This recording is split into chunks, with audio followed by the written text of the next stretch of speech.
friends, welcome back. I'm Christina, the manager of the Pacific Beach Library, and we are getting ready to read day 8 of our read along together of A Christmas Carol by Charles Dickens. Let's see, let me take out my little. My tea has been steeping. Oh, sorry, I just took out the little strainer, and when I did so, it kind of mixed the tea a little bit, and I was like, oh wow, that color got a lot more beautiful. This one's a really simple tea. It's a black tea with apple and cinnamon flavor. Just wanted something kind of fun, comforting. I thought about going to the Christmas blend again, but decided to save that for tomorrow, since tomorrow's Stave 5, the conclusion of A Christmas Carol, and that seemed like the perfect time to have the especially Christmas tea.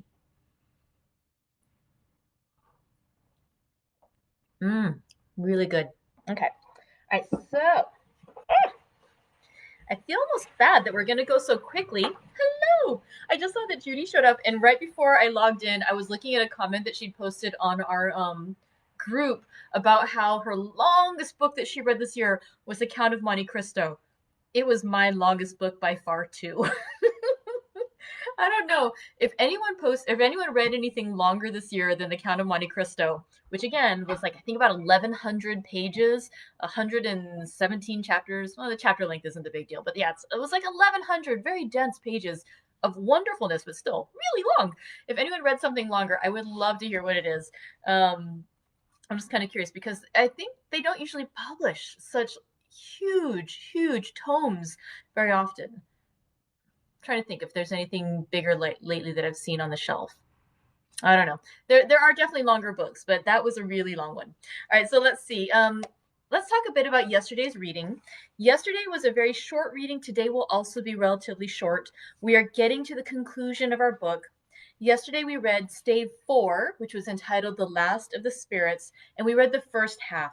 And it started out with Scrooge having met the ghost of, or the spirit of Christmas yet to come. Christmas future is usually what we call him. And this spirit is rather more spooky than the other ones we've seen. The first was almost like a child, although it did seem to age and change and morph. The second spirit, the ghost of Christmas present, was, again, a jolly, happy man who gradually, as that day together passed with Scrooge, he aged, and he eventually revealed that his life would end after that Christmas. But this last spirit, the spirit is hooded and draped and described as a phantom, and you can't ever see his or her face. And instead, the description is just of this menacing mystery almost, who points about where Scrooge needs to go. And so again, it's very scary for Scrooge. This last ghost, this spirit who is so much more mysterious and ominous, in fact, than the others we have seen so far. And so when Scrooge follows this spirit, they first find themselves listening to some businessmen who are talking about somebody who has died. And they just say, I thought he'd never die. And then what's he done with his money? Like, who knows? He certainly hasn't left it to me. And so these people are talking about somebody. They're not naming who's passed away. They're making jokes about it. They're saying things like, well, I'm not going to go to that funeral. Like, what would be the point? The only reason I would go is if they served food. But, maybe if they serve food, I'd bother to go to that service. But no one really cares about this person and their welfare. And that's evident from what they're saying. Later on, the Phantom takes Scrooge to see some other people. Both of these parties, by the way, are people whom Scrooge has seen before. And he hears them, and they start out by saying, how are you? How are you? Well, I hear Old Scratch, just a nickname. Somebody has got his own at last, and so I'm told. And then they just talk about the weather. That was it. That was all that they cared to speak about that person, this person whom they both apparently knew who has passed away. They had no further feeling or caring about this person who passed on. And so Scrooge is wondering, why is the spirit making him listen to these conversations? Like, they don't really seem that interesting. They're not in depth. They can't be about Jacob, because this is the ghost of Christmas future, and that Jacob Marley has been dead for several years now. So who is this they're talking about, and why does this impact Scrooge? What does this have to do with him and his journey about how he can be a better person, or how he can better keep Christmas in his heart? And so he's not really seeing the connection with these conversations that the spirit is bringing him to listen to. Then they pass on to another place. And it is, I kind of looked at it like it's a pawn shop. There's some folks who are bringing in stuff that they have found. There was the charwoman, there was the laundress, and there was the undertaker. These three different tradesmen have brought in stuff that they have stolen from the bedside, from the home of a gentleman who's passed away. In all likelihood, the same that we'd heard mentioned previously in those first two conversations. And they just say that, you know, everyone has a right to take care of themselves, is that how they justify that they've stolen from this corpse. And they even say that he always took care of himself. Why should not they? And the things they've stolen, it's sad like this to see a life reduced to so little. Somebody has taken a pencil case, a pair of buttons, a brooch. Somebody else has taken sheets and towels. The last woman, she had even taken the curtains surrounding the bed of the man who had died. And so it is, you know, it's a sad thing that Scrooge is witnessing, to see that somebody has died and that no one cares. And in fact, these people, the three tradesmen who have taken these things, they say, let's see, they point out that the person had, he frightened everyone away from him when he was alive, to profit us when he was dead. And so the idea that whoever has passed away is so lonely and so solitary because he was not kind in his life. And that's why no one was with him when he died, and no one was there to protect him and to protect his belongings afterwards. And in fact, one of the shirt that one of the ladies took had been a shirt that they had planned on burying him in, but because no one watched over him that final night, you know, after his death, she took that very shirt off of him and replaced it with like a cheaper, less finely made shirt. So when Scrooge is watching this conversation unfold between the three people and the gentleman who's giving them money for what they've stolen, he's appalled by it. He is frightened by it. And he says, I see. The case of this unhappy man might be my own. My life tends that way now. And merciful heavens, what is this? And that's where we ended yesterday. I feel like milking this out just, no, I'm kidding. Let's go ahead and continue our chapter.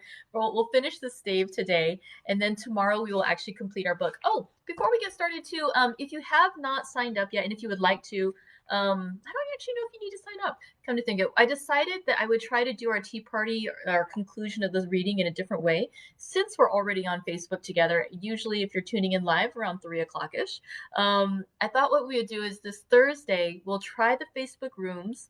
I've only used them once before. I think that all we need to do is when you go into the tea group at 3 o'clock, you'll see an alert that I'm in the room, and we can basically have like a Zoom chat, but it's through Facebook rooms.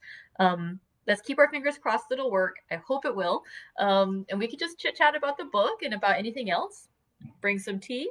I recommend cookies, but you don't have to. Anything you'd like. And we'll just have a little fun chat together. And so that'll be this Thursday at 3 o'clock. All right, so now I think I've left us in suspense long enough. Let's go ahead and read the conclusion of stave number 4, using once again one of my favorite words, the penultimate reading in A Christmas Carol. We will conclude tomorrow. I'm going to begin also by reading that last paragraph again, just because it leads so nicely into it. All right, so again, let's conclude stave number 4, the last of the three spirits. Spirit, said Scrooge, shuddering from head to foot, I see. The case of this unhappy man might be my own. My life tends that way now. Merciful heaven, what is this? He recoiled in terror, for the scene had changed, and now he almost touched a bed. A bare, uncurtained bed, on which, beneath a ragged sheet, there lay a something covered up, which, though it was dumb, announced itself in awful language. The room was very dark, too dark to be observed with any accuracy, though Scrooge glanced round it in obedience to a secret impulse, anxious to know what kind of room it was.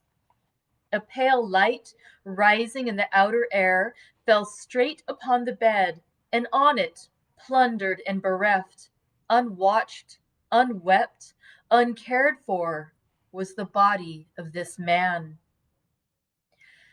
Scrooge glanced toward the phantom. Its steady hand was pointed to the head. The cover was so carelessly adjusted that the slightest raising of it, the motion of a finger upon Scrooge's part, would have disclosed his face. He thought of it, felt how easy it would be to do, and longed to do it, but had no more power to withdraw the veil than to dismiss the spectre at his side. Oh, cold, cold, rigid, dreadful death, set up thine altar here, and dress it with such terrors as thou hast at thy command, for this is thy dominion. But of the loved, revered, and honored head, thou canst not turn one hair to thy dread purposes, or make one feature odious. It is not that the hand is heavy, and will fall down when released. It is not that the heart and pulse are still, but that the hand was open, generous, and true, the heart brave, warm, and tender, and the pulse a man's. Strike, shadow, strike, and see his good deeds springing from the wound to sow the world with life immortal. No voice pronounced these words in Scrooge's ears, and yet he heard them when he looked upon the bed. He thought, if this man could be raised up now, what would be his foremost thoughts? Avarice, hard dealing, griping cares? They have brought him to a rich end, truly. He lay in the dark, empty house with not a man, a woman, or a child to say he was kind to me in this or that, and for the memory of one kind word, I will be kind to him. A cat was tearing at the door, and there was a sound of gnawing rats beneath the hearthstone. What they wanted in the room of death, and why they were so restless and disturbed, Scrooge did not dare to think. "Spirit," he said, "this is a fearful place. In leaving it, I shall not leave its lesson. Trust me. Let us go." Still, the ghost pointed with an unmoved finger to the head. "I understand you," Scrooge returned, "and I would do it if I could. But I have not the power, Spirit. I have not the power." Again it seemed to look upon him. "If there is any person in the town who feels emotion caused by this man's death," said Scrooge, quite agonized, "show that person to me, Spirit, I beseech you." The phantom spread its dark robe before him for a moment, like a wing, and withdrawing it, revealed a room by daylight where a mother and her children were. She was expecting someone, and with anxious eagerness, for she walked up and down the room, started at every sound, looked out from the window, glanced at the clock, tried, but in vain, to work with her needle, and could hardly bear the voices of her children in their play. At length the long-expected knock was heard. She hurried to the door and met her husband, a man whose face was careworn and depressed, though he was young. There was a remarkable expression in it now, a kind of serious delight of which he felt ashamed and which he struggled to repress. He sat down to the dinner that had been hoarding for him by the fire, and when she asked him faintly what news, which was not until after a long silence, he appeared embarrassed how to answer. "Is it good," she said, "or bad to help him?" "Bad," he answered. "We are quite ruined?" "No, there is hope yet, Caroline." "If he relents," she said, amazed, "there is. Nothing is past hope, if such a miracle has happened." "He is past relenting," said her husband. "He is dead." She was a mild and patient creature, if her face spoke truth. but she was thankful in her soul to hear it, and she said so with clasped hands. She prayed forgiveness the next moment and was sorry, but the first was the emotion of her heart. What the half-drunken woman whom I told you of last night said to me when I tried to see him and obtain a week's delay, and what I thought was a mere excuse to avoid me, turns out to have been quite true. He was not only very ill, but dying then. To whom will our debt be transferred? I don't know.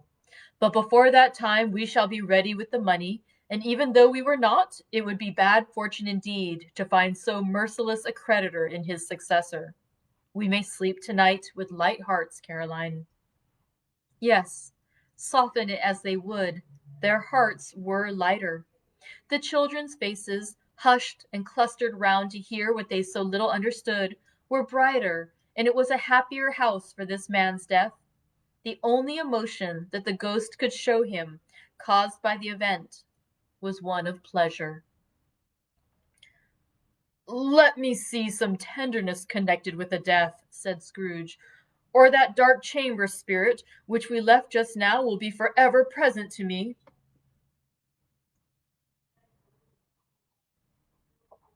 The ghost conducted him through several streets familiar to his feet, and as they went along, Scrooge looked here and there to find himself, but nowhere was he to be seen. They entered poor Bob Cratchit's house, the dwelling he had visited before, and found the mother and children seated round the fire. Quiet, very quiet. The noisy little Cratchits were as still as statues in one corner, and sat looking up at Peter, who had a book before him. The mother and her daughters were engaged in sewing. But surely they were very quiet. And he took a child and set him in the midst of them. Where had Scrooge heard those words? He had not dreamed them. The boy must have read them out as he and the spirit crossed the threshold. Why did he not go on? The mother laid her work upon the table and put her hand up to her face.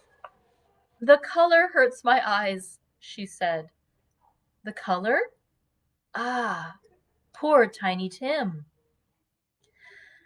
They're better now again, said Cratchit's wife. It makes them weak by candlelight, and I wouldn't show weak eyes to your father when he comes home, for the world. It must be near his time. Past it, rather, Peter answered, shutting up his book. But I think he has walked a little slower than he used these last few evenings, mother. They were very quiet again. At last she said, and in a steady, cheerful voice that only faltered once, I have known him walk with Tiny Tim upon his shoulder, very fast indeed. And so have I, cried Peter, often. And so have I, exclaimed another. So had all. But he was very light to carry, she resumed, intent upon her work, and his father loved him so that it was no trouble, no trouble. Oh, and there is your father at the door. She hurried out to meet him, and little Bob in his comforter, he had need of it, poor fellow, came in. His tea was ready for him on the hob, and they all tried who should help him to it most. Then the two young Cratchits got upon his knees, and laid each child a little cheek against his face, as if they said, Don't mind it, father, don't be grieved. Bob was very cheerful with them, and spoke pleasantly to all the family. He looked at the work upon the table, and praised the industry and speed of Mrs. Cratchit and the girls. They would be done long before Sunday, he said. Sunday? You went today, then, Robert? Said his wife. Yes, my dear, returned Bob. I wish you could have gone. It would have done you good to see how green a place it is. But you'll see it often. I promised him that I would walk there on a Sunday. My little, little child, cried Bob. My little child. He broke down all at once. He couldn't help it. If he could have helped it, he and his child would have been farther apart, perhaps, than they were. He left the room and went upstairs into the room above, which was lighted cheerfully and hung with Christmas. There was a chair set close beside the child, and there were signs of someone having been there lately. Poor Bob sat down in it, and when he had thought a little and composed himself, he kissed the little face. He was reconciled to what had happened and went down again, quite happy. They drew about the fire and talked, the girls and mother working still. Bob told them of the extraordinary kindness of Mr. Scrooge's nephew, whom he had scarcely seen but once, and who, meeting him in the street that day, and seeing that he looked just a little down, you know, said Bob, inquired what had happened to distress him. On which, said Bob, for he is the pleasantest spoken gentleman you ever heard, I told him. I am heartily sorry for it, Mr. Cratchit, he said, and heartily sorry for your good wife. By the by, how he ever knew that, I don't know. Knew what, my dear? Why, that you were a good wife, replied Bob. Everybody knows that, said Peter. Very well observed, my boy, cried Bob. I hope they do. Heartily sorry, he said, for your good wife. If I can be of service to you in any way, he said, giving me his card, that's where I live. Pray come to me. Now it wasn't, cried Bob, for the sake of anything he might be able to do for us, as much as for his kind way, that this was quite delightful. It really seemed as if he had known our Tiny Tim and felt with us. I'm sure he's a good soul, said Mrs. Cratchit. You would be sure of it, my dear, returned Bob, if you saw and spoke to him. I shouldn't be at all surprised, mark what I say, if he got Peter a better situation. Only hear that, Peter, said Mrs. Cratchit. And then, cried one of the girls, Peter will be keeping company with someone and setting up for himself. Get along with you, retorted Peter, grinning. It's just as likely as not, said Bob. One of these days, though there's plenty of time for that, my dear. But, however and whenever we part from one another, I am sure we shall none of us forget poor Tiny Tim. Shall we? Or this first parting that there was among us? Never, father, cried they all. And I know, said Bob, I know, my dears, that when we recollect how patient and how mild he was, although he was a little child, we shall not quarrel easily among ourselves and forget poor Tiny Tim in doing it. No, never, father, they all cried again. I am very happy, said little Bob. I am very happy. Mrs. Cratchit kissed him, and his daughters kissed him. The two young Cratchits kissed him, and Peter and himself shook hands. Spirit of Tiny Tim, thy childish essence was from God.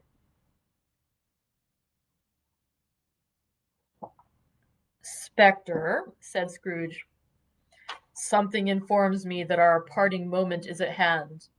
I know it, but I know not how.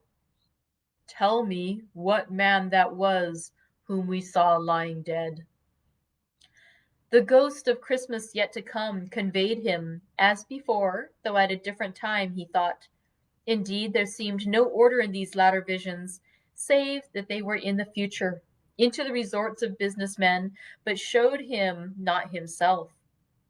Indeed, the spirit did not stay for anything, but went straight on, as to the end just now desired, until besought by Scrooge to tarry for a moment. This court, said Scrooge, through which we hurry now, is where my place of occupation is, and has been for a length of time. I see the house. Let me behold what I shall be in days to come. The spirit stopped. The hand was pointed elsewhere. The house is yonder, Scrooge exclaimed. Why do you point away? The inexorable finger underwent no change. Scrooge hastened to the window of his office and looked in. It was an office still, but not his. The furniture was not the same, and the figure in the chair was not himself. The phantom pointed as before. He joined it once again, and, wondering why and whither he had gone, accompanied it until they reached an iron gate. He paused to look round before entering. A churchyard. Here, then, the wretched man, whose name he had now to learn, lay underneath the ground. It was a worthy place, walled in by houses, overrun by grass and weeds, the growth of vegetation's death, not life, choked up with too much burying, fat with repleted appetite. A worthy place. The spirit stood among the graves and pointed down to one. He advanced toward it, trembling. The phantom was exactly as it had been, but he dreaded that he saw new meaning in its solemn shape. "Before I draw nearer to that stone to which you point," said Scrooge, "answer me one question. Are these the shadows of the things that will be, or are they shadows of the things that may be only?"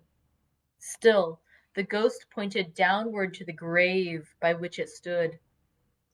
"Men's courses will foreshadow certain ends, to which, if persevered in, they must lead," said Scrooge. "But if the courses be departed from, the ends will change. Say it is thus with what you show me." The spirit was immovable as ever. Scrooge crept toward it, trembling as he went, and following the finger, read upon the stone of the neglected grave his own name, Ebenezer Scrooge. "Am I that man who lay upon the bed?" he cried, upon his knees. The finger pointed from the grave to him and back again. "No, spirit! Oh, no, no!" The finger still was there. "Spirit!" he cried, tight clutching at its robe. "Hear me! I am not the man I was. I will not be the man I have been, but for this intercourse. Why show me this, if I am past all hope?" For the first time, the hand appeared to shake. "Good spirit," he pursued, as down upon the ground he fell before it, "your nature intercedes for me and pities me. Assure me that I yet may change these shadows you have shown me by an altered life." The kind hand trembled. "I will honor Christmas in my heart and try to keep it all the year. I will live in the past, present, and the future. The spirits of all three shall strive within me. I will not shut out the lessons that they teach. Oh, tell me I may sponge away the writing on this stone." In his agony he caught the spectral hand. It sought to free itself, but he was strong in his entreaty and detained it. The spirit, stronger yet, repulsed him. Holding up his hands in a last prayer to have his fate reversed, he saw an alteration in the phantom's hood and dress. It shrunk, collapsed, and dwindled down into a bedpost. That concludes Stave 4 of A Christmas Carol by Charles Dickens. Tomorrow we'll read all of Stave 5, which is fittingly enough entitled The End of It. Thank you very much for joining me today. Tomorrow we get to conclude our book, yay! And then next week we'll start reading The Cricket on the Hearth, which is another of the Christmas books written by Charles Dickens. It is less overtly Christmassy. It's set actually shortly after Christmas, but still during that Christmas season, if you go by the 12 Days of Christmas.